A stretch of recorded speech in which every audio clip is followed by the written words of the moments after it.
rapport d'activité annuelle de la centrale électorale a été déposé ce jeudi à l'Assemblée nationale. C'est Denis Kadima, le président de cette institution d'appui à la démocratie, qui a procédé à poser cet acte hautement démocratique et politique.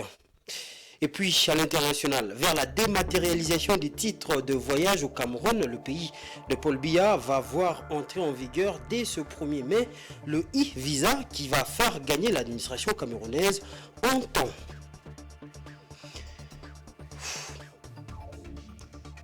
Voilà tout pour les titres, mesdames et messieurs. Bonsoir et bienvenue à cette session d'information.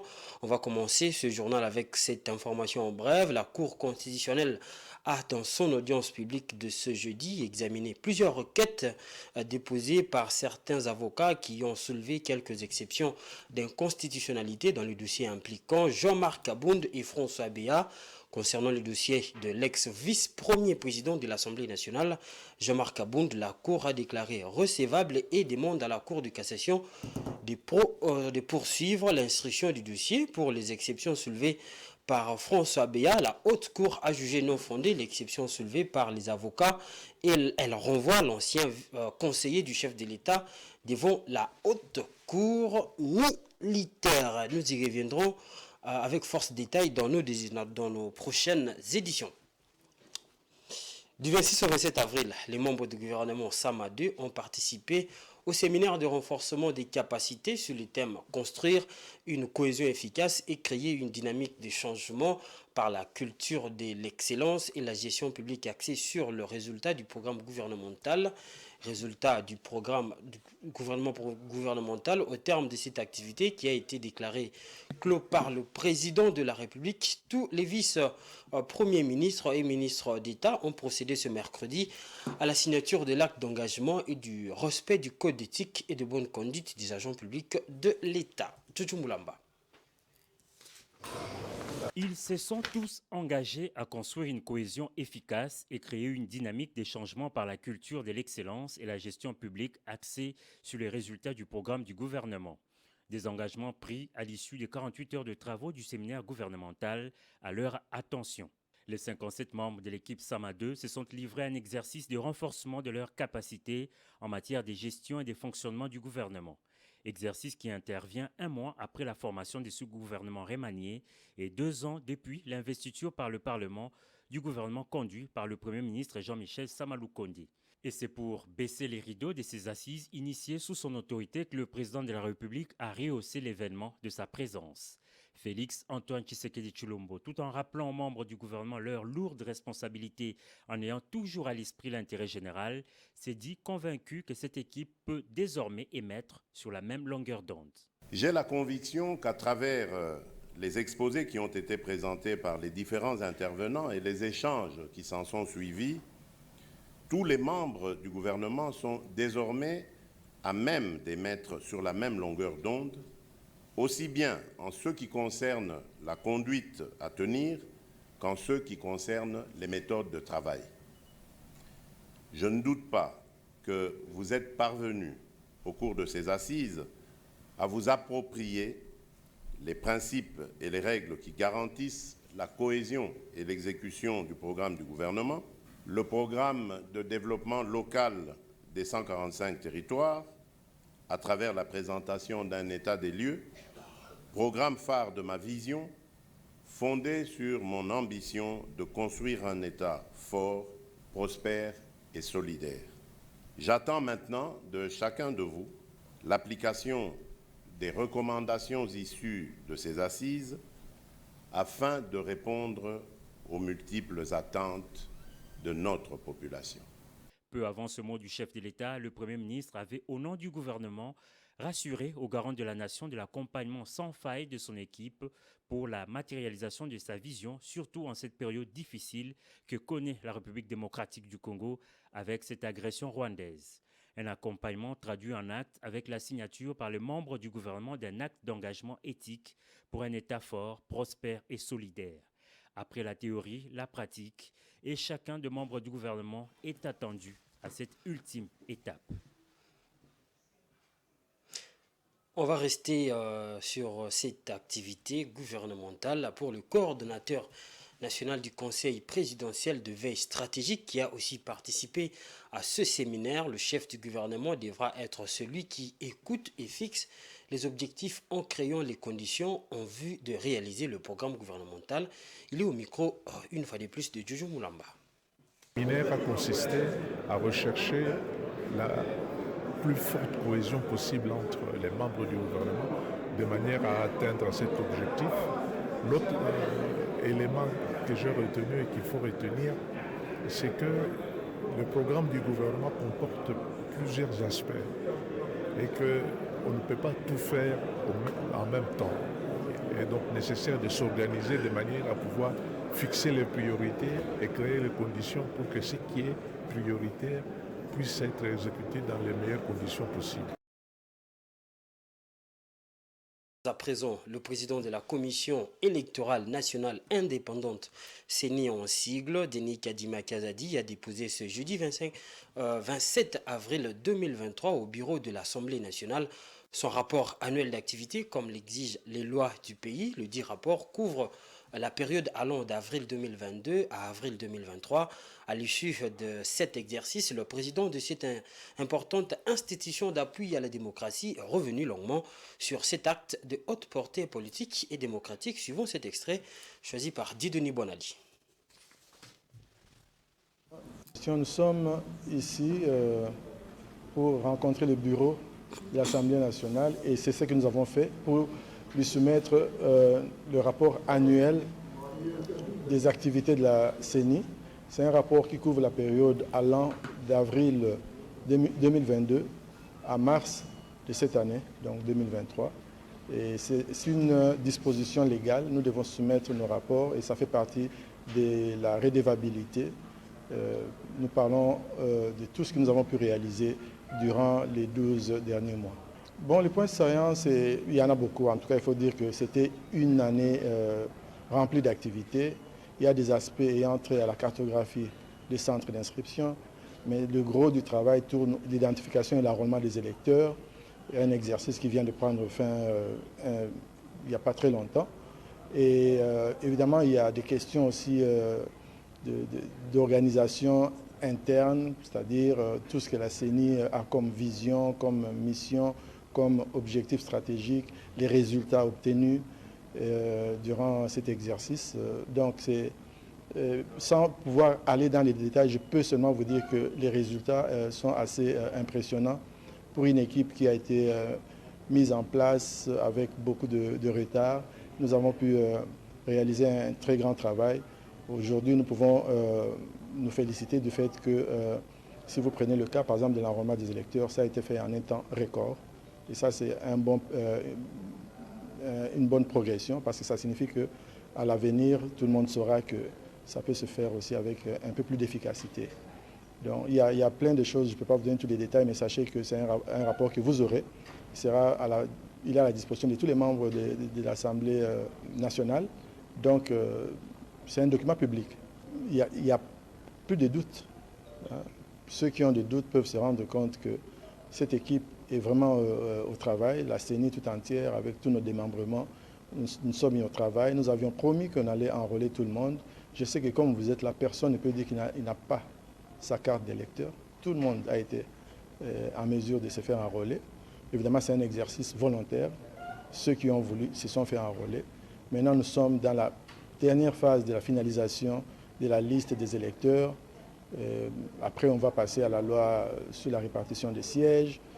Mais aussitôt après, nous allons commencer à recevoir les candidatures. Donc, nous sommes dans la dernière ligne droite vers les élections. Donc, nous avons atteint le point de non-retour.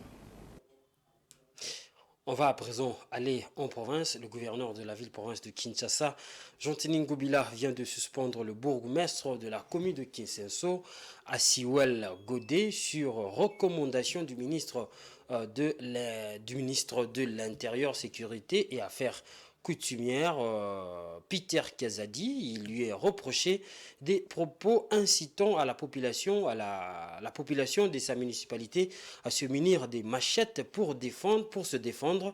Cet appel, assimilé à une promotion de la violence, a entraîné une grande insécurité dans cette municipalité de Kisenso.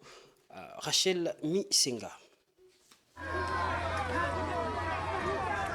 C'est suite aux propos faits par le bourgmestre de la commune de Kinsenso invitant la population de se munir des machettes pour se défendre, chose qui a entraîné des affrontements des inciviques d'Itkuluna et une montée de l'insécurité dans cette partie de la ville que le numéro 1 de la ville-province de Kinshasa a sur instruction du vice-premier ministre, ministre de l'Intérieur, Sécurité et Affaires coutumières Peter Kazadi, suspendu le bourgmestre et l'informe dans une correspondance l'ouverture d'une action disciplinaire à sa charge. Le bourgmestre adjoint assumera l'intérim jusqu'à la fin de la procédure disciplinaire qui sera enclenchée par le ministre provincial de l'Intérieur, Sécurité et Justice. Signalons que l'année dernière, les communes de la ville-province de Kinshasa avaient chacune, au terme d'une ordonnance présidentielle lue sur la chaîne nationale, un nouveau bourgmestre à l'exception de celui de la commune de Kinshasa, Pepito Kilala, qui a pris la conduite de la commune de Kitambo, et celui de Ngaliema qui a été maintenu dans sa municipalité.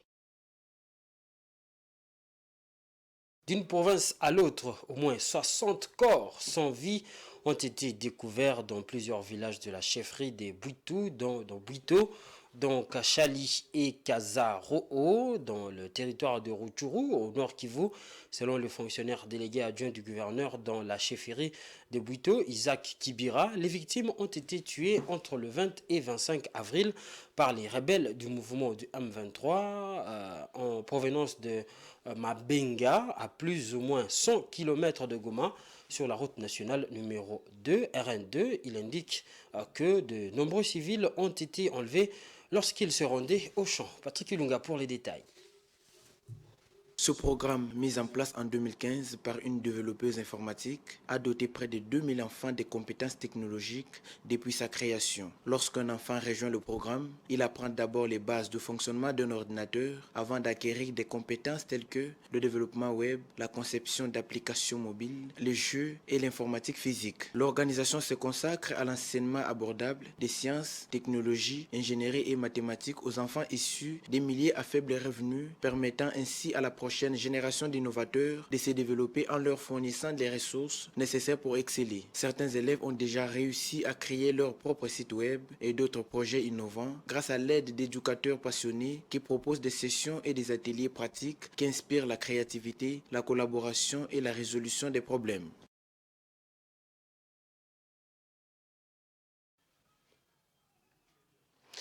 Excusez-nous pour ce petit désagrément technique. On disait qu'au moins 60 corps sans vie ont été découverts dans plusieurs villages de la chefferie des Bouito, donc Kachali et Kazaroo, dans le territoire de Rutshuru, au nord Kivu, selon le fonctionnaire délégué adjoint du gouverneur dans la chefferie des Bouito, Isaac Kibira. Les victimes ont été tuées entre le 20 et le 25 avril par les rebelles du M23 en provenance de Mabenga, à plus ou moins 100 km de Goma, sur la route nationale numéro 2. Il indique que de nombreux civils ont été enlevés lorsqu'ils se rendaient au champ. Patrick Ilunga.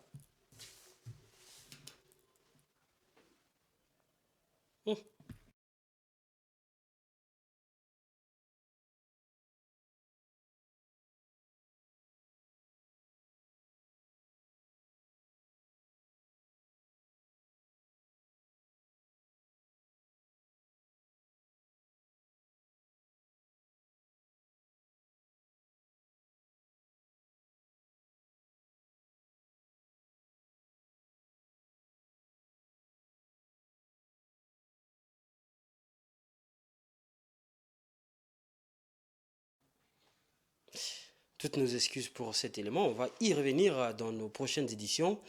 On va parler du Haut-Katanga, où le ministre national de l'Industrie, Julien Paluku Kaonga, a procédé ce jeudi 27 avril 2023 dans la salle Bukavu du Grand Hôtel Caravia de Lubumbashi au lancement de l'étude de préfaisabilité pour la création des zones économiques spéciales dédiées à la fabrication des précurseurs des batteries et des véhicules électriques ici au Congo. Le vice-gouverneur du Haut-Katanga et la gouverneure du Haut-Lomami ainsi que les partenaires au projet ont pris part à cette rencontre.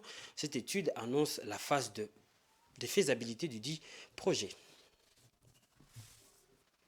Aussitôt arrivé à Lubumbashi ce jeudi 27 avril 2023 et accueilli à sa descente d'avion par le vice-gouverneur du Haut-Katanga, Jean-Claude Kamfwa Kimimba, le ministre national de l'Industrie, Julien Paluku, a procédé au lancement officiel de l'étude de préfaisabilité des zones économiques spéciales dédiées à la fabrication des précurseurs de batteries et de véhicules électriques, axe de Lubumbashi. Dans son mot des bienvenus, les représentants de Jacques Yaboulakate à cette cérémonie et vice-gouverneur Jean-Claude Kamfwa Kimimba a précisé que ces projets rendra la RDC et ses partenaires, entre autres la Zambie, un pôle important de la lutte pour la réduction des énergies fossiles à travers les automobiles. Son Excellence, Monsieur le Président de la République du Congo, chef de l'État, Félix-Antoine Tshisekedi Tshilombo, est fortement impliqué à travers son Excellence, Monsieur le Ministre national de l'Industrie, qui est sur tous les fronts afin que notre pays matérialise ce grand projet pour son développement économique. Le vœu de la gouverneure du Haut-Lomami présente à l'activité est de voir sa province se transformer grâce aux potentialités qu'elle regorge dans les domaines des ressources minérales. Pour Julien Paluku Kaungia, le patron de l'industrie en RDC, un mois après la signature de l'accord cadre à Kinshasa, il est temps de passer de la parole à l'acte pour ainsi matérialiser la vision du chef de l'État, Félix-Antoine Tshisekedi Tshilombo, qui tient à changer les paradigmes de gestion des ressources naturelles. Le président a estimé qu'il est temps que nous puissions installer ici et maintenant des zones économiques spéciales à travers la République, parmi lesquelles celle de Kissinvéré, qui va abriter les unités de transformation de nos ressources naturelles en précurseurs de batteries, en batteries électriques et demain en voitures électriques, parce que le marché mondial est évalué à des milliards de dollars. Julien Paluku a remercié vivement le gouverneur Jacques Yaboula de s'être approprié ces projets en dotant à la zone économique spéciale d'une concession où sera érigée l'usine de production de batteries à Lubumbashi. C'est la firme Airwise qui est responsabilisée pour exécuter ces travaux afin de donner rapport d'ici le mois d'août 2023 prochain. Question de permettre au ministère de l'Industrie et ses partenaires à démarrer les travaux proprement dits.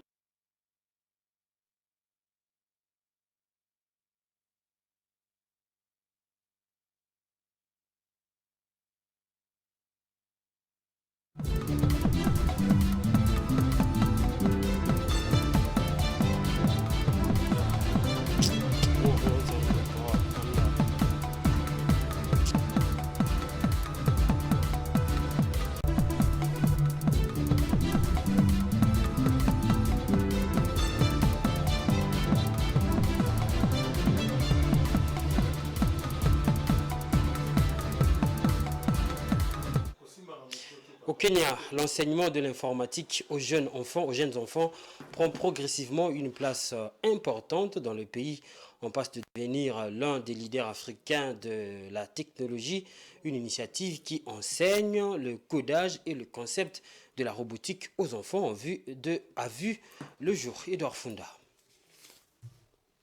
Ce programme, mis en place en 2015 par une développeuse informatique, a doté près de 2000 enfants des compétences technologiques depuis sa création. Lorsqu'un enfant rejoint le programme, il apprend d'abord les bases de fonctionnement d'un ordinateur avant d'acquérir des compétences telles que le développement web, la conception d'applications mobiles, les jeux et l'informatique physique. L'organisation se consacre à l'enseignement abordable des sciences, technologies, ingénierie et mathématiques aux enfants issus des milieux à faible revenu, permettant ainsi à la prochaine génération d'innovateurs de se développer en leur fournissant les ressources nécessaires pour exceller. Certains élèves ont déjà réussi à créer leur propre site web et d'autres projets innovants grâce à l'aide d'éducateurs passionnés qui proposent des sessions et des ateliers pratiques qui inspirent la créativité, la collaboration et la résolution des problèmes. D'un pays à l'autre, le processus de migration vers le visa électronique lancé par les autorités camerounaises se précise. Face à la presse le 25 avril dernier, le ministre des Relations extérieures, le jeune Mbela Mbela, a apporté des précisions sur l'entrée en vigueur de e-visa dès le 1er mai 2023. La dématérialisation des titres de voyage pour le Cameroun va permettre l'obtention des visas en 72 heures maximum selon le gouvernement. Une fois de plus, Edouard Funda. La demande de visa à destination du Cameroun se fera désormais en ligne à compter du 1er mai 2023, date à laquelle entrera en vigueur la procédure de demande de visa électronique, les e-visa. Une procédure mise en place par les autorités camerounaises dans le cadre de la digitalisation de l'administration publique, mais aussi de la modernisation des services consulaires et dont le bénéfice sera l'allègement de la procédure d'obtention des visas d'entrée pour sa diaspora et des touristes. Dans une sortie face à la presse, le ministre des Relations extérieures du Cameroun, le jeune Mbela Mbela, a apporté quelques précisions sur la nouvelle procédure de demande de visa. L'obtention du visa se fera dans un délai maximum de 72 heures pour les visas ordinaires et 24 heures pour les visas express. Ce journal tend vers sa fin, mais avant de nous quitter, place au rappel des titres. Le rapport d'activité annuelle de la centrale et électorale a été déposé ce jeudi à l'Assemblée nationale. C'est le président de cette institution, Denis Kadima, qui a procédé à poser cet acte hautement démocratique et politique.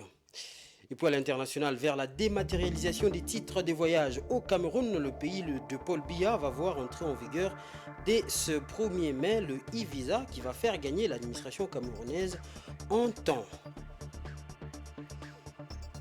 C'est la fin de ce journal. Merci de l'avoir suivi. Restez branchés sur les programmes des Géopolis Télévision.